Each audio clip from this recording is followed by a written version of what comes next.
Did you know this? The most expensive thing in the watch industry is not a movement or a precious metal case.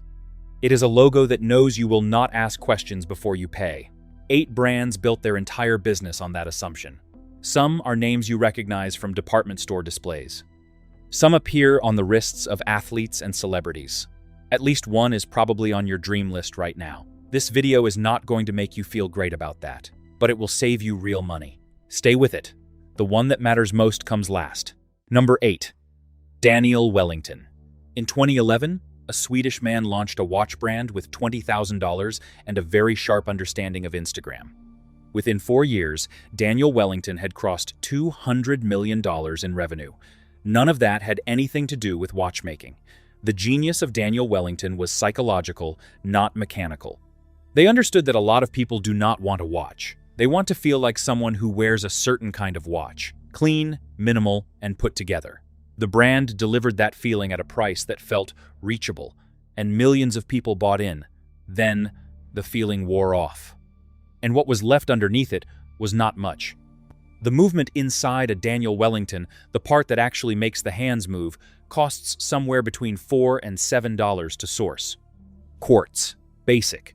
The kind used in fashion accessories from no-name suppliers the world over. The glass scratches faster than sapphire crystal, which you can find in watches costing only slightly more. The plating, the strap, the case back, all built to a price that prioritizes the first impression and nothing after it. Picture the 26-year-old who bought one for $180 in 2022. A small reward after a promotion. She wore it for about 8 months before the finish started lifting near the crown. She listed it on a resale group for $40. No offers. Dropped it to $20. Still nothing. Eventually, she gave it away, not because she needed the space, but because she did not want to look at it anymore. That is not a product failing. That is a product doing exactly what it was built to do. Look good long enough that you cannot return it. By 2026, the secondary market will have delivered its verdict. Like new, Daniel Wellingtons are selling online for $15 to $35. Someone who spent $200 brand new is recovering 15 cents on the dollar if they find the right buyer on the right day. That is not depreciation. That is evaporation. The brand created desire brilliantly. The object attached to that desire could not hold the weight. That gap between the feeling the brand sells and the watch it delivers is where every story in this video begins. There are micro brands right now with almost no Instagram presence, offering sapphire crystal and genuine automatic movements for under $200. They do not have 100,000 followers. They have something better, a product that earns what it asks for. The next brand sold a lifestyle and forgot to make the product worth the price tag it put on it. Number 7. Michael Kors. Walk into any department store in any city and you will find the same display. Gold-toned cases, oversized dials, the signature logo at 12 o'clock. They look expensive. They are built to look expensive. That is the entire strategy. The question is what happens about 12 months after you buy one. Michael Kors watches use PVD coating, a thin layer of gold-tone finish applied over a base metal. Out of the box, it looks the part. Give it a year of regular wear, and the coating starts chipping around the lugs, the clasp, and the crown. This is not a defect in one unlucky batch. It is a documented, widespread pattern across thousands of consumer reports. The coating is applied thinly because applying more would raise the production cost, and the production cost is already spoken for by the logo and the marketing. The movements inside the watches are reliable enough to tell the time, but the same kind of movement you find in watches costing a fraction of the retail price. At $200 to $400, you are not paying for engineering. You are paying for the label. Here is something most reviews do not say clearly enough. Michael Kors does not operate like a watch company. It operates like a fashion house that sells accessories. For a fashion house, this makes perfect internal sense. The product exists to reinforce the brand image, and whether it holds up after 2 years is not the concern. Next season's collection is the concern. The problem is that the watch display does not tell you any of this. You walk up assuming you are buying a watch. You are actually buying a fashion accessory with a battery in it. Those are different transactions, and they come with very different expectations. What you are actually getting is a piece of jewelry that will lose its finish before it loses its movement. Try selling one 18 months in. Most people cannot recover $50 on a watch they paid $300 for. The secondary market has no patience for items that are aspirational in the store and unremarkable everywhere else. Let's talk about a brand that hides a more modern kind of problem. The kind that turns your watch into a very expensive paperweight. Number 6. The Fossil Group Fashion Smartwatch Trap. This one is bigger than just Fossil. It covers every fashion house that entered the smartwatch space. Armani, Diesel, Kate Spade, Michael Kors again, and Skagen. Every single one of them ran on the same technology, sourced from Fossil Group, built on the Snapdragon Wear 4100 chip. That chip was released in 2020. In 2026, these watches are still running on it. No meaningful hardware upgrade, no new chipset, and critically, no software support roadmap. Fossil Group exited the smartwatch space entirely, which means there is no one left developing updates, fixing bugs, or extending the software life of any of these devices. The brands are still selling them. The manufacturer behind the technology has walked away. People who spent $300 on an Armani Exchange connected in 2023 are discovering this in real time. The Bluetooth barely connects to a new phone, the battery barely survives a day, and the apps have stopped updating. By 2026, these watches have lost roughly 80% of their secondary market value, not because they aged badly, but because they were abandoned by the company responsible for keeping them alive. A smartwatch is only as useful as the last update it received. These received their last meaningful update a while ago.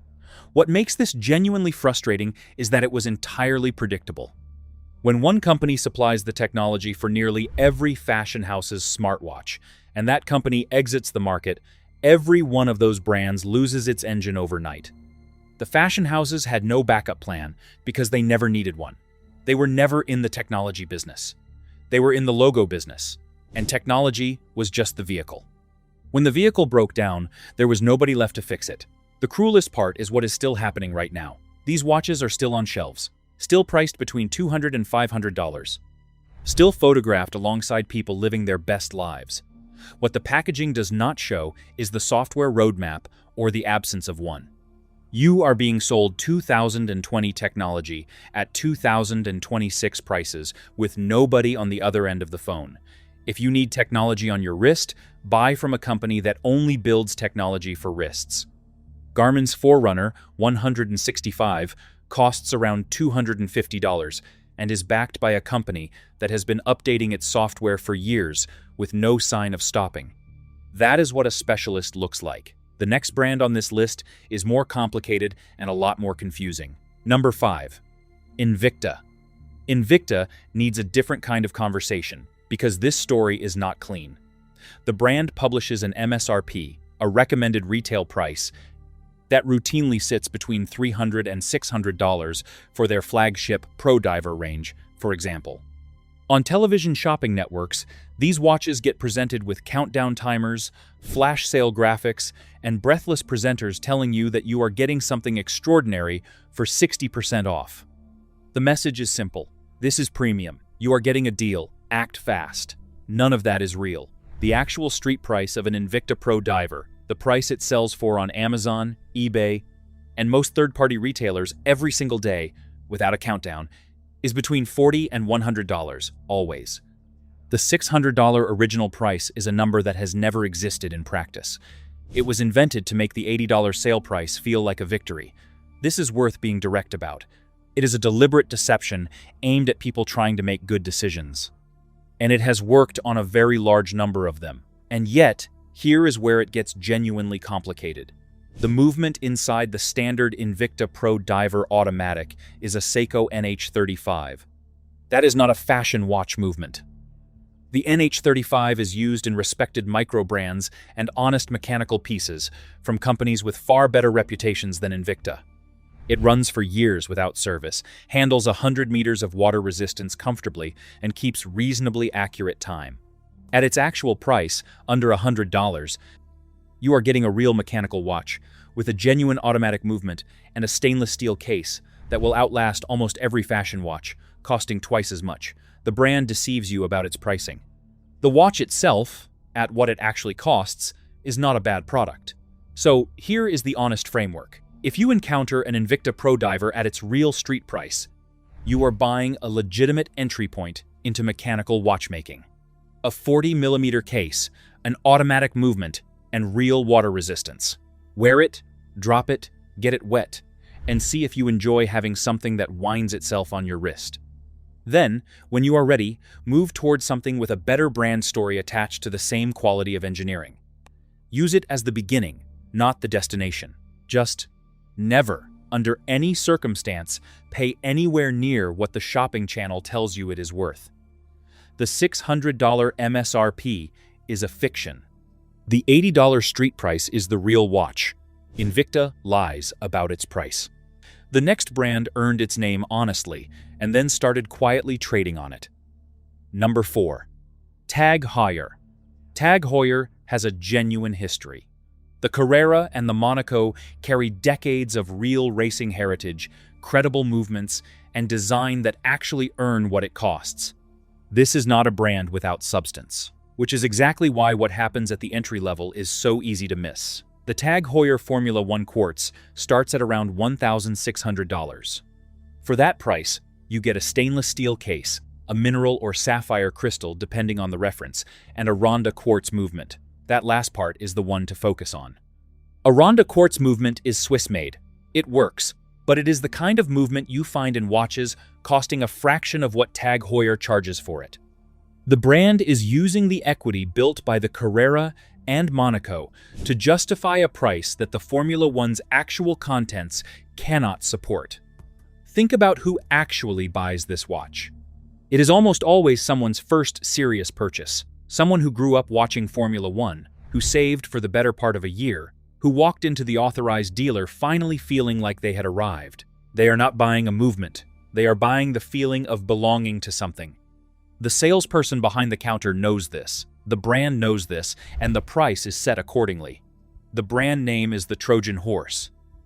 It gets you through the door. What you find inside is not the Carrera.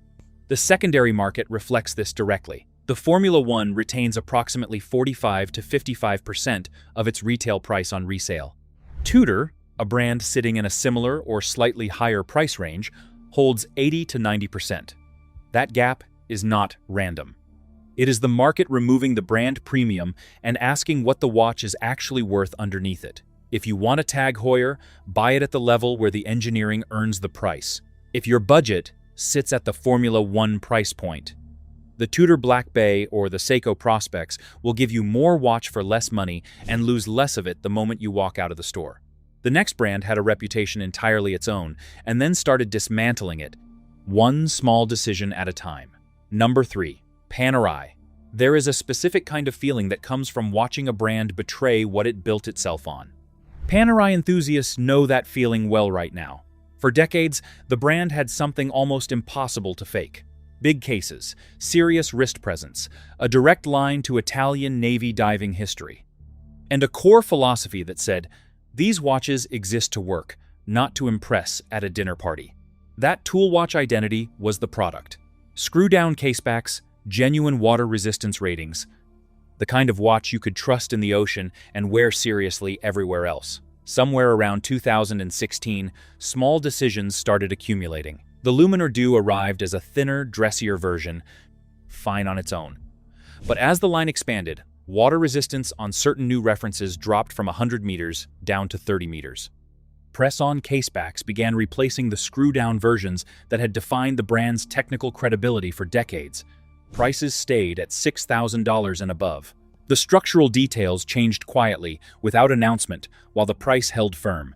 There is a collector in Rome, the kind of person who bought his first Luminor in 2009 and wore it into the sea off Sardinia without thinking twice, who started noticing the forums changing around 2020, not complaints exactly. More like confusion. Threads where people who had owned Panerais for 15 years were comparing their old references to the new ones side by side, asking the same quiet question, why does this feel like less? He still has the 2009 model. He has not bought a new one since. The answer, when you look at the timeline honestly, has nothing to do with design modernization. A screw-down caseback costs more to manufacture than a press-on one. 100 meters of water resistance requires more engineering than 30. These are not aesthetic choices or stylistic updates. They are cost decisions. The watch got cheaper to make. The price stayed the same. That difference went somewhere, and it did not go into your watch. Panerai did not collapse in a day. They became a lesser brand, one quiet compromise at a time, reducing a spec here, changing a caseback there, adjusting a price upward while a feature quietly disappeared. None of those decisions made headlines on their own. Together, they changed what the brand is. The secondary market for early Panerai Luminors, screw-down casebacks, genuine dive specs, pre-2016 references, remains strong. The market knows exactly what it is buying. The newer Luminor Deux, at full retail, is a different watch for the same price. And the market knows that too. The next brand never changed. It just found a way to make you pay for the stadium as well as the watch. Number 2. Hublot. Hublot figured something out that most watch brands have not managed. If you put enough famous people next to a watch, people stop asking whether the watch justifies the price. They start asking how to get one. The brand spent the 2010s building one of the most aggressive sponsorship portfolios in luxury goods. Formula One, FIFA, Premier League, Usain Bolt, every major event had a Hublot visible somewhere on screen, not to sell watches to athletes, but to sell the association with athletes to everyone watching. By the time the Big Bang was recognizable worldwide, the brand had become more of a status signal than a timepiece. It happened to tell the time. That was almost incidental. There is nothing wrong with that as a business model. The problem is what it means when you are the buyer. A Hublot Big Bang Unico retails between $10,000 and $30,000, depending on the reference. The movement is in-house, that is genuine. But standard production references trade at 40 to 50% below retail on the secondary market. Buy a new Big Bang for $10,000 today, try to sell it in 12 months, and you are looking at $5,000 to $6,000 if you find the right buyer. The comparison that tells the real story is not Rolex. It is within the same price bracket. Brands that spent their budget on the movement instead of the stadium, IWC, Longines at the higher end, and Tudor at the top of its range, retain value at a fundamentally different rate. Because their pricing reflects what is inside the case. Hublot's pricing reflects what is on the side of a pitch. You are paying for both. You just do not know it until you try to sell. And then there is the Big Bang E, the smartwatch variant. $4,800 for a Snapdragon 4000, 100 chip from 2020 inside a luxury case. By 2026, multiple user reports describe crown failures and 2 separate warranty repairs within 12 months of ownership. It is genuinely the most expensive disposable item in this entire video. It combines the repair cost of a luxury watch with the lifespan of a piece of consumer electronics that was already aging when it launched. The market has given its verdict on that one. Hublot makes recognizable watches. In certain limited and vintage references, the craftsmanship is real, but the standard production line prices the billboard. The market has been saying this quietly for years. More buyers are starting to listen. Now, let's talk about the brand at number 1 that built its price on something even more seductive, and how that story is quietly changing. Number 1. Audemars Piguet. This one lands differently depending on where you are in your watch journey. For 2 decades, the Audemars Piguet Royal Oak was the most aspirational watch in the world for a very specific kind of buyer. Not old money, not inheritance. The Royal Oak was the watch that said, from nothing or something close to it, you made it. The steel bracelet, the octagonal bezel, the integrated case that Gerald Genta sketched in a single night in 1971. It was the rebel in luxury watchmaking. It told you the rules were wrong, charged you $20,000 to agree, and delivered something that actually earned the argument. Between 2017 and 2022, it did something extraordinary on top of that. Royal Oaks began trading at 2 to 3 times their retail price on the secondary market. People who bought one as a watch found themselves holding something that outperformed real estate in certain markets. Waiting lists at authorized dealers stretched to years. The Royal Oak was not just a watch anymore. It was an investment with a bracelet. In 2026, a different conversation is happening. The correction arrived. Royal Oaks in standard production references have stabilized. Some specific references are now trading at or slightly below their 2024 secondary market peaks. The era of the guaranteed 3x retail flip is, for most standard references, over. People who bought at peak secondary market pricing in 2021 or 2022 are sitting on watches that have declined on paper since the day they bought them. Here is the thing most people are not saying plainly. The watch itself did not change. The Royal Oak is still one of the most brilliantly resolved designs in the history of mechanical watchmaking. The movement is real. The finishing is exceptional. The design is 50 years old and still has no equal at the price. What changed was what buyers told themselves when they handed over $20,000. When it holds its value becomes the primary reason you are buying something, you have stopped buying a watch. You have started making a bet, and bets require a market that keeps believing in the same direction. That belief reversed. The buyers who got hurt were not the ones who loved the watch. They were the ones who loved the story around the watch more than the watch itself. Audemars Piguet does not belong on the same shelf as Daniel Wellington or Michael Kors. But in 2026, buying one requires an honesty about your reasons that the brand's marketing will never give you. The most dangerous trap in luxury is not buying something fake. It is buying something genuinely extraordinary, at the wrong moment, for the wrong reasons, and only realizing it when the secondary market tells you what you actually paid for. The few you should. You have sat through 8 brands that take your money and give you a complicated relationship with what you spent it on. Here are the ones that do not. Before we move on to the next part, let me tell you this. Most people don't realize this, but buying a watch the wrong way can cost you thousands, and you won't even notice it until it's too late. You walk into a store or browse online, and everything looks the same, but behind the scenes, there's a system. Prices aren't always fair, availability is controlled, and one bad decision can leave you overpaying for something that doesn't even hold its value. That's why I created a complete free insider guide to buying watches. Inside, you'll find the best watches to buy, the watches to avoid, and how to choose a watch that actually fits your style and budget long term. The goal is simple. I'll help you stop guessing and start buying smart. You'll find the free guide in the pinned comment and description. Now, let's move on to the next part. Casio G-Shock. There is a watch that turns up on the wrists of billionaires, soldiers, architects, and 16-year-olds for the same reason. It never lets any of them down. The Casio G-Shock 5600 and 2100 series were not designed to be luxury items. They were designed to survive everything.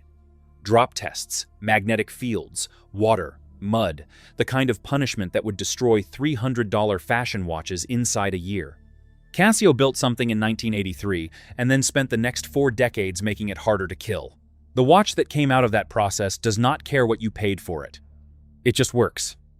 What the G-Shock understood, before almost anyone else in the industry, is that durability is a form of respect. When a watch survives 10 years of daily wear without asking for anything in return, it is telling you something about how seriously the people who made it took their job. The lifespan runs past a decade under heavy use. The battery lasts 2 to 3 years. The resale question barely applies because the initial cost is low enough and the longevity high enough that the watch pays for itself several times over. And then there is the cultural side of it. The G-Shock turns up on the wrist of someone who could buy anything else and chooses this instead. That is not marketing. That is the product making its own argument over 40 years. Seiko 5 Sports and the Prospex line, 2 different watches. One consistent promise. The Seiko 5 Sports is where most people in the watch community quietly suggest you start. Genuine automatic movement, reliable finishing, stainless steel, and real water resistance. At $300, it is better constructed than a Daniel Wellington at $200, a Michael Kors at $300, and every Invicta at its fictional MSRP. The movement winds itself on your wrist. The crystal holds up. The bracelet does not flake. These are not small things when you are used to fashion watches that fail on all 3 within 18 months. The Prospex line is where it gets serious. Seiko has been building genuine diving watches since 1965. The turtle and samurai references in the Prospex range were not designed to look like dive watches.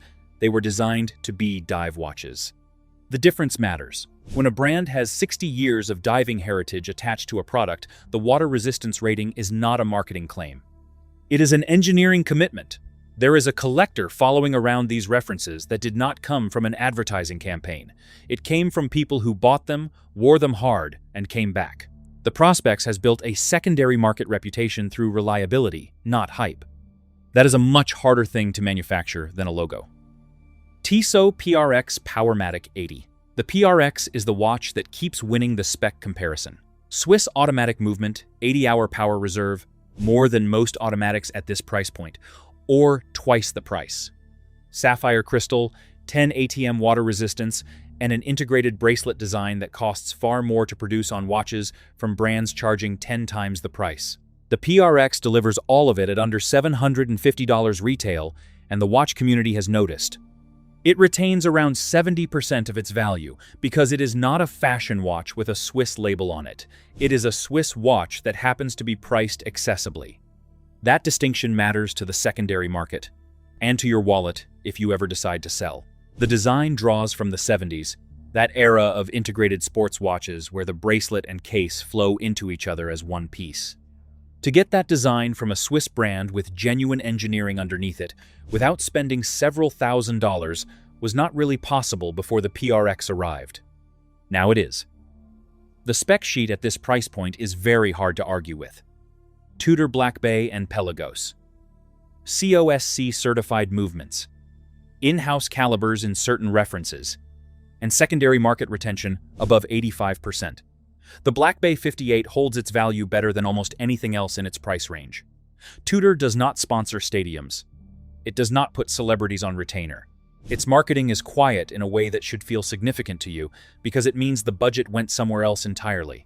Into the movement, the bracelet finishing, and into the accuracy certification that the COSC stamp represents. Tudor gets called Rolex quality at 50% off, often enough that it has started to feel like a cliché. The reason it keeps getting said is that it keeps being true. The Black Bay 58 in particular, 39mm, in-house movement, heritage dial, bracelet that fits almost any wrist, is the watch that consistently appears on lists of what to buy when you are ready to buy something that lasts. The Pelagos goes further. A genuine titanium diver with an in-house movement and a depth rating that means what it says. The kind of watch that does not need to explain itself at a dive site. That is what a company looks like when it trusts its product to do the talking. And Tudor's product does. 8 brands, 4 that earn your trust, and 1 pattern underneath all of it. The watch on your wrist is either honest about what it is, or it is not. The ones that are not spend heavily on making sure you never notice before you buy. The ones that are honest do not need to. The engineering makes the argument. The price holds, and the watch is still on your wrist in 10 years.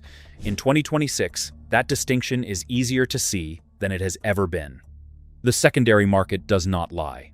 It does not care about sponsorship deals or Instagram follower counts.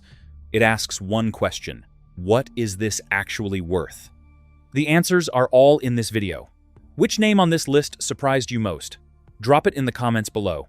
If you found this useful, like this video and subscribe. The next one is going to be worth watching.